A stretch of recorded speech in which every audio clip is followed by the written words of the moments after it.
sembahyang. Anda tak tahu hakikatnya, Anda tak tahu kerohaniannya. Anda tahu yang nama sembahyang tu betul lah. Rukun 13, bacaannya begini, rukuknya begini. Batinnya tak ada sembah kepada yang Maha Agung pun. Batinnya tidak menyeru kepada Allah pun. Batinnya tidak menghinakan diri pada Allah Ta'ala pun. Hakikat sembahyang tak ada. Hanya cantik. Tak ada satu orang boleh bilang sembahyang dia batal. Tapi sembahyang dia tu tidak sembah kepada Tuhan. Dalam sembahyang tu macam-macam semua itu. Dalam bacaan, kalau orang tak tahu hakikat bacaan Quran tu, ialah supaya kita tahu ini kalam Allah. Allah sedang bicara dengan aku. Try pick up message dari Allah dalam pembacaan Al-Quran. Pick up keteguran Allah Ta'ala daripada Al-Quran. Setakat dia tahu, cukup gunnahnya, ihfa'nya, matnya, taranumnya, surahnya saja. Hakikat bacaan tak ada. Hakikat bacaan tak ada, ya. Maka tak ada bacaannya. Dan orang-orang yang hanya tahu surahnya saja, dia tak tahu bahawasanya ibadat itu hanya kulit dan kosong saja, sampailah dia mati. Sampai dia mati baru tahu, kosong sembahyang aku, kosong puasa aku, kosong bacaan Quran aku, kosong. Sebab dalamnya memang kosong. Dalamnya memang kosong, maka kosonglah, kosong. Tidak tahu hakikat sesuatu ibadat kecuali kau faham akan hakikat. Kalau tak tahu hakikatnya, kau tahu bila nanti tahu tak tahunya mati nanti baru tahu. Tetapi kalau tahu hakikat, akan dapat tahu hakikat sembahyang, akan dapat tahu hakikat bicara dengan Allah, akan dapat tahu hakikat melaparkan perut, akan tahu hakikat mengalunkan bacaan, akan tahu hakikat sebelum dia mati dia dah tahu. Kalau dia belajar ilmu tasawuf, dia akan tahu hakikat sebelum dia mati. Tapi tak salah juga tahu. Orang akan dapat mengetahui segala hakikat hanya sesudah dia mati. Hanya sesudah dia mati. Maka sebab itu orang kalau belajar tasawuf, dia kena matikan hidup dia sebelum dia punya diri dia sebelum dia mati. Dia kena matikan dunianya dah tak ada, hiburannya dah tak ada, seronoknya dah tak ada. Macam orang matilah sudah. Lebih kita mematikan diri kita, lebihlah kita tahu hakikat. Lebihlah kita tahu hakikat, ya. Faham ya cakap kita ni, ya? Faham ya? Tak tahu hakikat ibadat kecuali sesudah mati. Namun orang yang faham ilmu hakikat, dia akan tahu sebelum dia mati. Dia akan tahu sebelum dia mati, dia dapat tahu. Tapi kalaulah orang mengatakan tak boleh tahu kecuali sesudah mati, maka perlulah dia matikan diri dia untuk dia mengetahui. Maksud matikan diri dia iaitu tak ada kehidupan dunia langsung, tak ada keseronokan dunia, tak ada keselesaan dunia. Nanti dia tahu. Dah macam mayat, hidup kat dunia dah macam mayat, nanti baru dia tahu. Begitu, ya.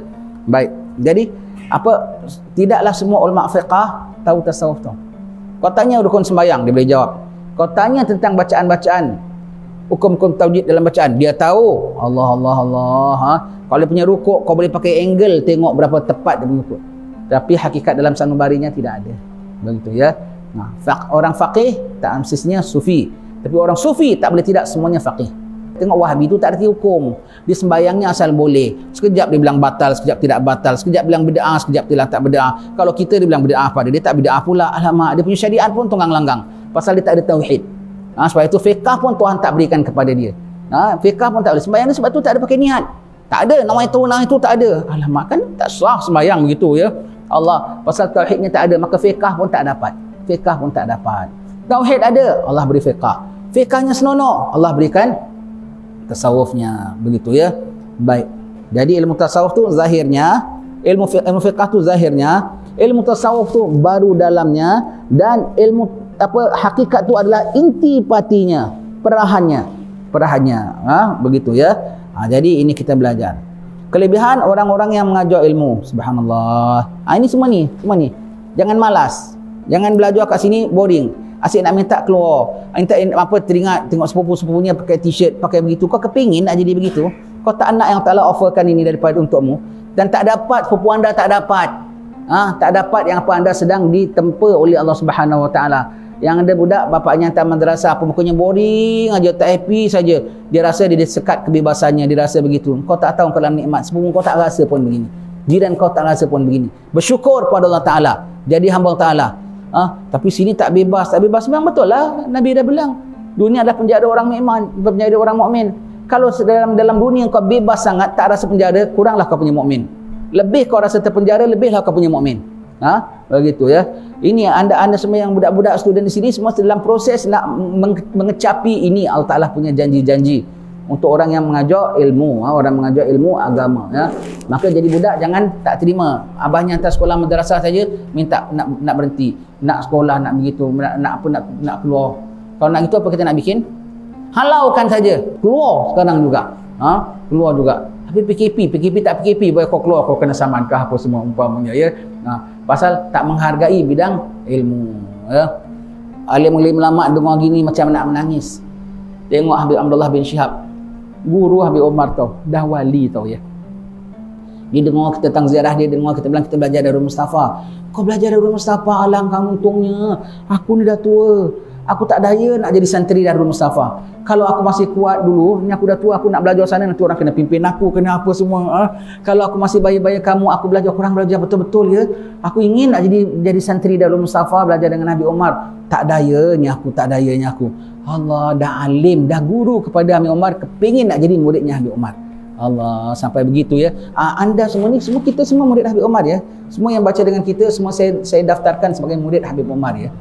Jadi Madrasah Meru ini ada satu cawangannya, iaitu apa? Salah satu sesinya ialah sebagai cawangan Darul Mustafa Habib Omar. Begitu ya. Yang nama Darul Mustafa itu bukan hanya yang di Kota Tarim. Yang nama Darul Mustafa itu luas, satu dunia pun menjangkau sampai ke barzakh. Habib Omar selalu bilang, jangan bilang kami keluar dari Darul Mustafa.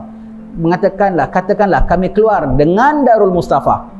Jadi kita kalau keluar pada Darul Mustafa di Darul Mustafa. Kita di sini. Tapi kalau kita keluar dengan Darul Mustafa, kemana aku pergi aku bawa Darul Mustafa. Maka kemana aku pergi aku collect student-student Darul Mustafa. Begitu ya. Jadi apa? Tengok orang-orang alim kepingin nak jadi orang tuntut ilmu. Anda dalam tempat tuntut ilmu tak bersyukur. Nak pergi tempat belajar yang kat luar, yang bukan-bukan semua. Tolong ya. Kalau mati sekarang boleh kena siksa kubur ya. Hati-hati tentang perkara hati itu. Jangan dalam hati kita tak ada redha. Sebelum kita masuk tentang ini, jangan dalam hati tak ada redha. Jadi hamba Allah Ta'ala tak redha, dapat ini tak puas hati. If only I could. Kalaulah aku boleh gini. Kalaulah aku boleh gini. Memang Allah Ta'ala tak begini, sebab itu kau jadi begini lain yang lainnya. Allah Ta'ala tak, apa yang Allah Ta'ala pilihkan untukmu, kamu kena suka dan terima. Kenapalah bapak masukkan aku sini? Kenapalah gini? Kenapa Allah takdirkan, dan itu nikmat daripada Allah Ta'ala. Jadi orang jangan hatinya tak redha. Allah beri lain, kau nak lain. Allah beri lain, kau nak lain. Allah beri lain, kau idam-idamkan lain. Tak bagus. Temahak tu namanya. Allah Ta'ala dah berikan kau benda yang baik, kau tak nak pulanya, kau nak pilihan yang lain, macam pilihanmu tu cukup bagus. Allah, jangan jadi keliru. Jangan jadi keliru. Ya.